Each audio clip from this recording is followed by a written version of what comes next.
Здравейте, приятели на Здравословна кухня! Днес ви посрещам ето с този пълнозърнест хляб от спелта и с разядка от авокадо и яйца. Така както ви обещах в предното видео, че следващото видео ще намерите рецептата на хлебчето и на разядката. Днес в това видео ще ви покажа точно как се приготвят, за да може да си ги приготвите и вие. А сега ще разрежа хляба, за да го видите как се е получил отвътре. Ето как стана хлебчето. Вижте какво е хубаво, пълнозърнесто хлебче. Може да си го нарежете на филийки и да си го хапнете на закуска с разядка. А може и на обяд. С някаква салатка също става разкошно. Още е много топъл хляба, но бързам да ви разрежа, да ви покажа как изглежда. Ето, приятели, как изглежда една филийка от този хляб.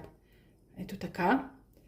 Мажете си го с разядка от авокадо и яйчеца и му се наслаждавате. Домашен, пълнозърнест хляб, без мая и без месене. Става за нула време. Така че изгледайте видеото, запишете си нужните продукти и си го пригответе.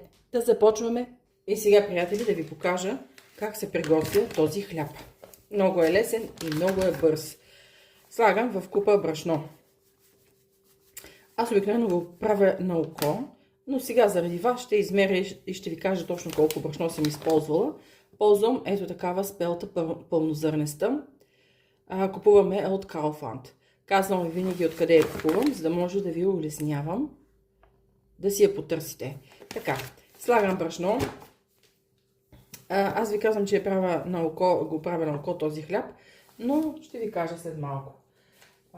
Така, рано сутрене, 5:30 съм станала, обаче трябва да приготвя закуската. Бакпулвер, един цял пакет, 10 грама. Трябва да приготвя закуската и искам да ги изненадам моите хора с нещо вкусно. Добавям и сол.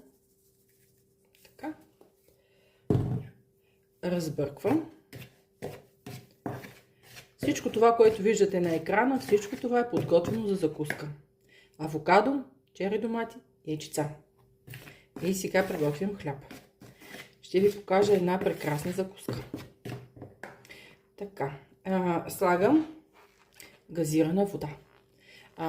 Тук е 250 мл, половината. Другата половина съм я използвала за приготвянето на баница. Така че приготвите ли си баничка, запазете си останалата част от газираната вода и си направете тази питка.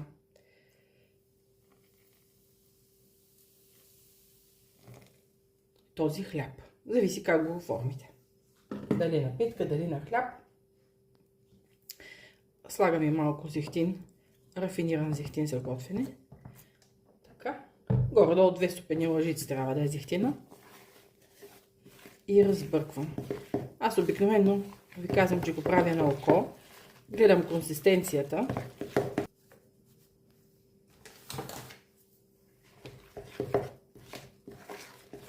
Включвате фурната да загрява на 200 градуса. Брашното го добавям на части, малко по малко, и наблюдавам. Никога не го изсипвайте наведнъж. Дори и да има точен грамаж, пак моят съвет е малко по малко и бъркате. Така няма да сбъркате. Тестото ни е вече готово. Даже не го и пипнах с ръка, а само с лъжицата, както виждате. И енергично така разбъркване. Ето как изглежда тестото. Вече сме готови. Ето го. И сега така може да си го оформите на една кръгла питка в тава. С малко брашанце отгоре и отдолу. Лекичко да овъргаляте тестото. А може и като мен директно в една формичка. Ето в такава формичка. За кекс го прехвърлям вътре.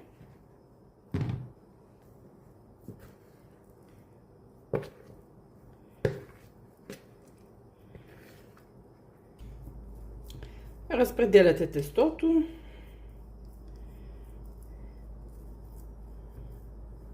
Отгоре ето така малко брашанце.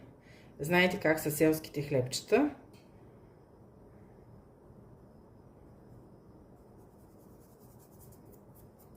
Може да поръстите и с семенца, сусамови микс семена, каквото имате.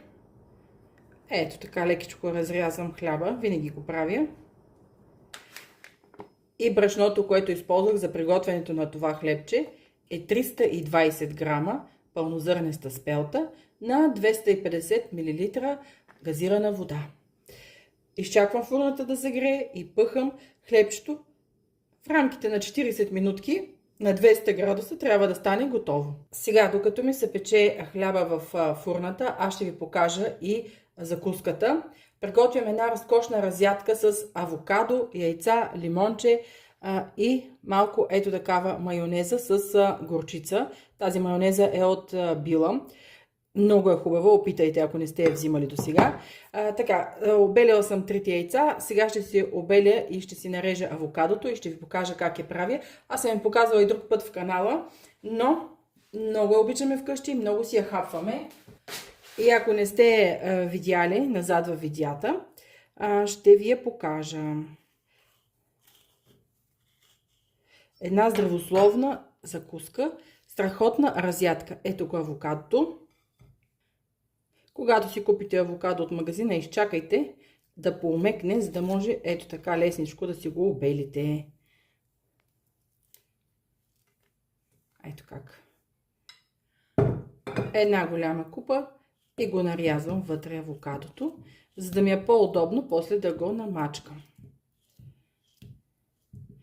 Ако до сега сте си правили само гуакамоле с авокадо или сте си го рязали само на салатка, ето една разкошна закуска, една разкошна разядка, която може да си я намажете на филийка сутрин за закуска и да сте сити и доволни часове наред, без да търсите да прилапвате нещо, защото целта е да сме сити дълго време.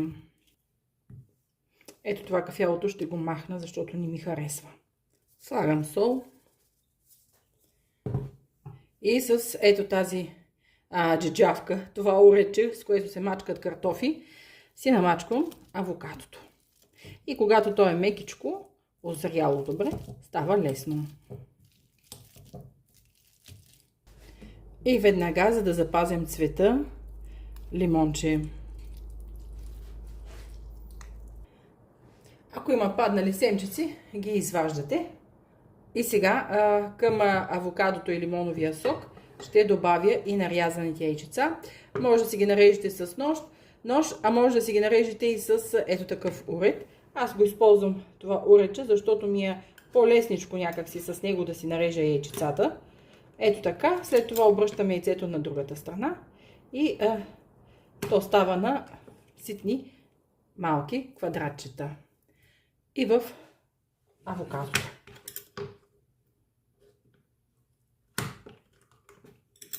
Виждате ли колко бързо става с него? Но ако нямате и с нож също може. Сега остана само да добавя майонезата с горчицата. Слагаме такава голяма лъжица. И това е. Готови сме. Хляба се пече. Разядката е готова. Сложете си чесънче, ако няма да излизате никъде. И си приготвяте тази закуска за уикенда. Ако ли пък не сте на работа, може и без чесън. Може да си добавите сух чесън. Той не е чак така... Не е чак толкова силен на аромат, за да ви пречи. Аз ще добавя една подправчица за таратор. Тази е за дзадзики всъщност. Една подправка за дзадзики. Ще даде приятен, леко чеснов вкус. И ще се хареса вкъщи. Ние вкъщи много си я харесаме. Когато правя таратор, когато правя млечна салата дзадзики, я ползвам тази подправка. Така. Ето. Това е разядката. Готови сме. С нея чакаме само да се опече хлебчето. Това, приятели, е здраве. Авокадото знаете колко е полезно, каква страхотна мазнина и трябва да се използва. И най-правилното място на авокадото е сутрин на закуска, защото ще ви даде страшно много енергия. Ще сте сити дълго време с него. Тук има яйца, богати на протеин. Най-добрият протеин са яйцата. Има лимонов сок, така че всичко е 6, както се казва. Изчакваме хляба да се опече и ще ви покажа закуската. А чери доматите също са за закуска. Богати са на ликопен, на витамини. Така че ползвайте. Най-много ликопен от всички домати има в чери доматите. Приятели, аз съм готова с закуската. Ето така изглежда нашата закуска. Ето го хлебчето. Виждате ли как хубаво, апетитно се е разпукало? Разкошно е, уха е невероятно. Пригответе си го. Видяхте по какъв лесен и бърз начин се приготвя и си имате разкошно домашно хлебче, в което знаете какво сте сложили. Ето и разядката, която ви показах с авокадо. И това е. Сега ще се изглобя закуската и ще извикам моите хора да седнем да закусваме. Така, приятели, с домашна закуска може да сте сити, да сте здрави и да давате всичко, което е нужно за вашето тяло, за вашия организъм, така че се чувства добре. Щом вие давате най-доброто на организма и той ще ви се отплаща със същото. Ще сте здрави, енергични, бодри хора, усмихнати и щастливи. Това е от мен, приятели. Бъдете живи и здрави, хранете се вкусно и здравословно и гледайте моя канал. Тук ще откриете много подобни рецепти, които ще ви помогнат в ежедневието да поддържате килограми, да контролирате кръвна захар и да бъдете щастливи хора. Чао! До нови срещи!